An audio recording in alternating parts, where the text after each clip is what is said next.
Ignoring Gadra, the Marshal turned her attention to Calgurio. So, Calgurio, you think you can win, don't you? Yes, ma'am. That is most assured, Your Excellency. Right. Then tell me your plan. That's. Calgurio's bravado was overwhelmed by the Marshal's dominance.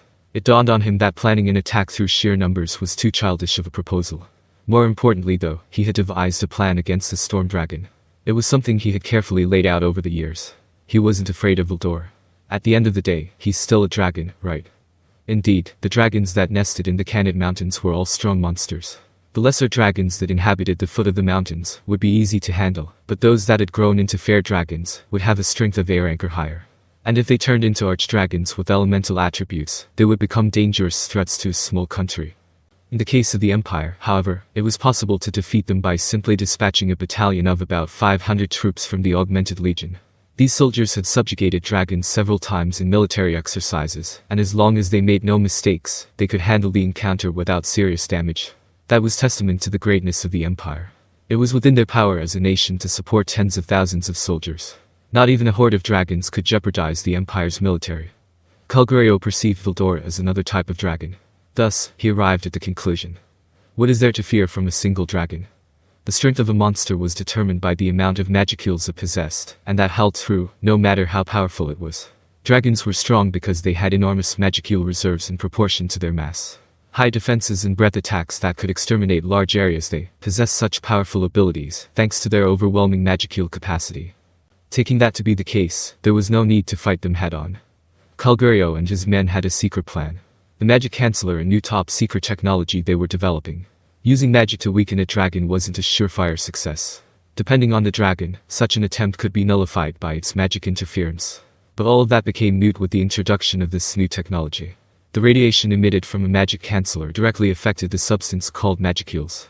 It could not manipulate the magicules in a directed manner, but instead made these particles behave erratic. In other words, it had the effect of making magicules go haywire. When used against a mage, it would inhibit the ability to chant, and by extension, the ability to cast magic. When used against a monster, it would disrupt the magicules that made up its body, restraining the ability to act. In short, it weakened their bodies. A successful attack would render a monster totally disabled. This would be especially effective against a dense mass of magicules like Veldora. Calgurio had built his confidence upon this belief. The second ace up their sleeve was the magic tank. Its magic gun packed a serious punch, able to fell a huge magic beast with a single shot. Experiments performed on dragons they captured showed that even those ranked A could be killed in one hit. Next up are their treasured airships. The secret weapons described as the culmination of magical technology. Able to reach top speeds exceeding Mach 1, they were impossible to outrun for any flesh and blood creature. Calgurio devised a strategy against Veldora as follows. Fast-moving soldiers would lure out Veldora and pin him down by activating the magic cancellers placed in the forest. As a follow-up, the airships would then focus the rays of their magic cancellers on Veldora to immobilize him completely. And then, for the finishing blow, volley fire from the magic guns mounted on 2,000 magic tanks. With this, surely, even that ancient evil dragon would meet its demise. Let's say it did survive.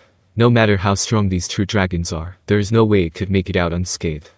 Gathering intelligence was key to increasing your odds during a battle. With all of the dragons they had buried came a wealth of information. Calgurio had absolute confidence in their chances of victory. However, when he was going to explain it to the Marshal, he became reserved in his speech. But that's why we will deploy the tank division, and then lure the evil dragon there. Since he believed that the sheer amount of resources at his disposal guaranteed their victory, he held off on finalizing the details of their strategy until they arrived on site. Even if the roads were unusable, their tanks had no issues cutting straight through the forest. Apparently, there was also a road leading up to the Dwarven Kingdom, one they had heard was wide enough to accommodate a tank with ease. He also estimated that deploying the tanks wouldn't pose any hurdles, but answering to the Marshal with vague statements was unacceptable. I was so focused on strengthening our military power that I neglected to investigate the location. That's where I messed up, huh? Calgurio had to face the bitter reality. How incompetent. It appears you have gravely misunderstood. What are you going to do after destroying Veldora? Huh? Calgurio blurted unconsciously, unable to process the question. The Marshal stared at Calgurio coldly. Why do you presume that the Empire did nothing even though Veldora was sealed all this time? But that's because our preparations weren't. Wrong, you fool. It was because we are waiting for that child, Veldora, to be revived to properly settle it with him once and for all. And then make his Imperial Majesty's might known far and wide. To that end, what were you planning to do once we had destroyed Veldora? Only by defeating and controlling him will the Empire's victory be sealed. Her words resounded in the quiet conference hall. Everyone was overcome by a feeling that gripped their hearts, an emotion that was neither fear nor awe. Gadra shuddered as well. This is crazy. Is she serious about that? Didn't I make it clear that mental control isn't going to work? And yet, there was something strangely persuasive about the Marshal's words. There was something about them that made him doubt the impossibility of it all. Upon feeling it, an inexplicable fear washed over Gadra. Right, now that I think about it, it sure is strange. Who is the Marshal? I have met her, and yet I never found it suspicious that I do not know her name. A fact that Gadra was strangely reluctant to accept now loomed over him.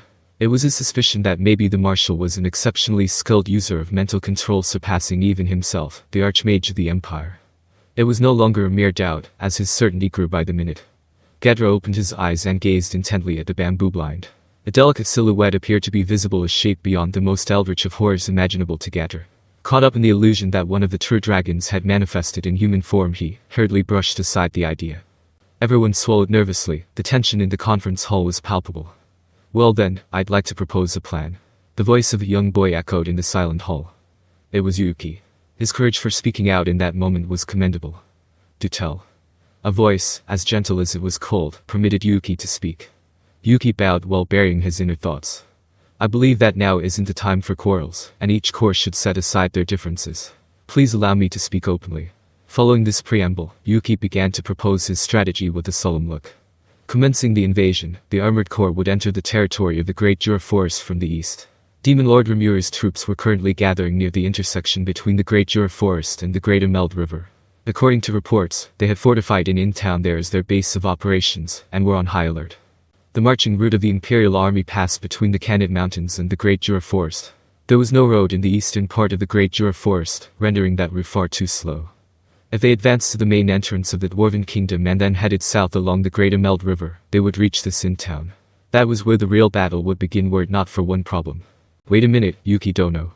If we don't cross the forest, we will run the risk of provoking Dwargon. Calgurio interjected, bringing up a fair point. I heard that King Gazelle and Demon Lord Rimuru are on good terms, and the two countries are allies. If we followed your plan, then don't you think we would be recklessly wedging ourselves in between two fronts? Instead of advancing along the Great Emerald River, he proposed they should march through the forest, out of a desire to avoid confrontation with the Dwarven Kingdom. Once the battle began, the Dwarven troops would be deployed as reinforcements. In order to prepare for that eventuality, he deemed it unacceptable to leave the supply lines at risk of getting cut off. The troops would be trapped between the mountains and the river.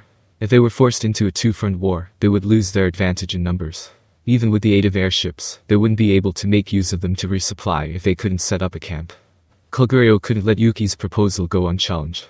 But Yuuki grinned as if he had expected this. Don't worry, Calgurio Dono. We are aiming for the inn-town, but the Dwarven Kingdom. If we cannot negotiate with King Gazelle, then we can't call his nation a friendly one, wouldn't you agree? Hostile kingdoms have no need to exist, isn't that right? What? Calgurio was at a loss for words after hearing Yuuki's speech. Following that, the conference hall exploded into chaos. Are you proposing we attack the armed nation of Dwargon? Well yes, we could win. We cannot fathom the scale of destruction involved. If we do that, we won't have enough remaining strength to attack the west. As we all know, that nation is protected by a natural fortress. A multitude of ideas were thrown around the hall, and the resulting cacophony only widened the grin on Yuuki's face. You're right. That nation is like a fortress. Because it specializes in defense, it is said to be impregnable. But you see, we have tanks, don't we? Dwargon's specialized magic defense is what earned them their prominence. If we were to get rid of that, we could cut through them like a hot knife through butter. Calgurio thought he had a point. Supposing they attacked the Dwarven Kingdom, the target would be eastern or central. If they wanted to catch their enemy off guard, they shouldn't aim for eastern, which was adjacent to the Empire, but rather attack the front line central through the Great Jura Forest. If they feigned an attack on Demon Lord Rimuru's in-town, only to swing around and lay siege to central with a tank unit, that would allow them the opportunity to eliminate the in-town, while preventing reinforcements from the Dwarven Kingdom. I see, that plan may be more interesting than I thought. Right? If the Dwarven Kingdom were met with a crisis, then Demon Lord Rimuru would have no choice but to act. If we take the initiative and prepare the battlefield in a way that allows us to intercept them, then it means our army will be guaranteed the upper hand. That's a good plan, Calgurio nodded. I presume that only a vanguard force is stationed in the in-town, Yuuki said. But either way, they will have the edge as long as we fight in Jura's forests, which will come at a great cost to our side.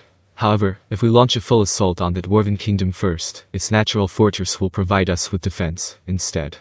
His words were laced with deception. If it came down to firing their magic guns, the initial salvo would destroy Central. Even if the enemies escaped into an underground cave system such as a labyrinth, the urban areas near the entrance would be turned to rubble. Although, in due time, the Empire would take the city and rebuild it, the time frame would extend beyond the length of the war. This meant that it couldn't be used to their advantage as Yuuki had described. Calgurio realized this, but he decided to play along with Yuuki's proposition. Well, I don't think that is going to work out smoothly, there's something I need to ask. At the very least, it is more exhilarating to set a trap and wait for the mouse, killing it in one go, than to chase it in the dense forest. After that, we could take aim at the capital of Tempest with impunity. Before that, I still have something to say about my plan. As everyone knows, my mixed core is better at individual combat than group battles. And I think that's why we are better suited to carry out the investigation of the labyrinth. As I mentioned earlier, there is a rumor that Veldora is guarding the 100th floor. In order to confirm this, too, we require an investigation, correct? And there we go, Calgurio smiled internally. He didn't expect Yuuki to abandon his goal, so he could see this coming a mile away. That's unnecessary. If you ignore the in-town and head for the capital of that monster country, you will be caught in the crossfire from both sides. It would be better, then, to send my army westward and head towards the dungeon on an unpaved road. In the first place, I'd have to see it with my own eyes to believe that a city can disappear. Tactically speaking, it would be correct to assume that the main force of Demon Lord Rimuru is on the ready. As Calgurio protested, he caught a fleeting look of frustration on Yuuki's face. Kukuku, you're still green behind the ears. Don't flatter yourself by thinking everything will go your way, kid. Calgurio was filled with delight. And then, finally, you're acting like a decent military council, the Marshal said. Well then, you seem confident, Calgurio, so I'm going to leave the matter concerning Demon Lord Rimuru to you. On her command, the invasion of the Great Jura Forest by the Armored Corps became final.